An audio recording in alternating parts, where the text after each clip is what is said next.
ಬಿಜೆಪಿಯ ನೂತನ ಅಧ್ಯಕ್ಷ ವಿಜಯೇಂದ್ರ ಅವರು ಬರ ಅಧ್ಯಯನ ಮಾಡ್ತಾ ಇರುವಂತದ್ದು ತಮಾಷೆಯೋ ಅಥವಾ ಸೀರಿಯಸ್ಸೋ ಗೊತ್ತಾಗ್ತಾ ಇಲ್ಲ.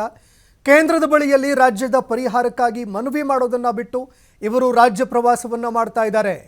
ಬೆಂಗಳೂರಿನಲ್ಲಿ ಕೃಷಿ ಸಚಿವ ಚಲುವರಾಯಸ್ವಾಮಿ ಬಿಜೆಪಿ ಅಧ್ಯಕ್ಷರ ವಿರುದ್ಧ ವಾಗ್ದಾಳಿ ನಡೆಸಿದ್ದಾರೆ. ನಾವು 3 ತಿಂಗಳಿಂದ ಕೇಂದ್ರದ ಜೊತೆಯಲ್ಲಿ ಸಂಪರ್ಕದಲ್ಲಿದ್ದೀವಿ. ಸಿಎಂ ಸಿದ್ದರಾಮಯ್ಯ ಅವರು 10ಕ್ಕೂ ಹೆಚ್ಚು ಪತ್ರವನ್ನ ಕೇಂದ್ರ ಸರ್ಕಾರಕ್ಕೆ ಬರೆದಿದ್ದಾರೆ.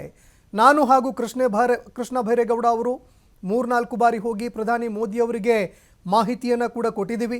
ಕೇಂದ್ರದ ಅಧಿಕಾರಿಗಳು ಎಲ್ಲ ಪ್ರೋಸೆಸ್ಗಳನ್ನು ಮುಗಿಸಿ ವರದಿ ಕೊಟ್ಟಿದ್ದಾರೆ. ಕೇಂದ್ರ ಸಚಿವರು ಚರ್ಚೆ ಮಾಡಿ ಬರ ಪರಿಹಾರವನ್ನು ಘೋಷಣೆ ಮಾಡಬೇಕು.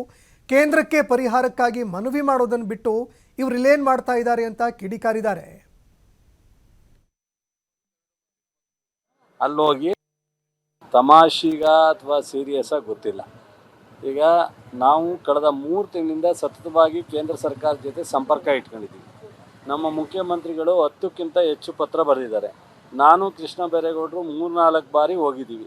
ಕೊನೆಗೂ ಸಹ ಗೃಹ ಸಚಿವರು, ಪ್ರಧಾನಮಂತ್ರಿಯವರು, ಮುಖ್ಯಮಂತ್ರಿಯವರಿಗೆ ಅವಕಾಶವನ್ನು ಕೊಟ್ಟಿದ್ದರು. ಅವಕಾಶದಲ್ಲಿ ಎಲ್ಲ ಥರದ ಎಕ್ಸ್ಪ್ಲೆನೇಷನ್ ಮಾಡಿ ಬಂದಿದ್ದೀವಿ. ಇಲ್ಲಿ ಏನು ಕೆಲಸ ಇರುತ್ತೆ ಅಪೋಸಿಷನ್ ಲೀಡ್ರಿಗಾಗಲಿ ಅಥವಾ ಇದಕ್ಕಾಗಲಿ.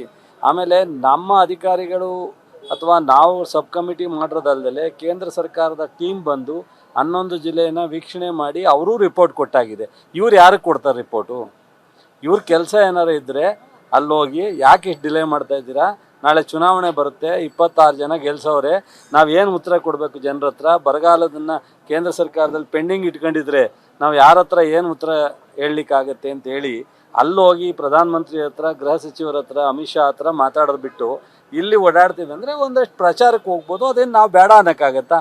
ಸಾಂತ್ವನ ಹೇಳೋದಕ್ಕೆ ಅಥವಾ ಸಮಸ್ಯೆ ಬಗ್ಗೆ ಜನರ ಹತ್ರ ಹೋಯ್ತೀನಿ ಅಂದರೆ ನಮ್ಮದೇನು ಅಭ್ಯಂತರ ಇಲ್ಲ. ಒಬ್ಬ ಪಕ್ಷದ ಅಧ್ಯಕ್ಷನಾಗಿ ಅವರು ಇಡೀ ರಾಜ್ಯದಲ್ಲಿ ಪ್ರವಾಸ ಮಾಡಲಿ, ಅವ್ರ ಪಕ್ಷದ ಸಂಘಟನೆಗೋಸ್ಕರ.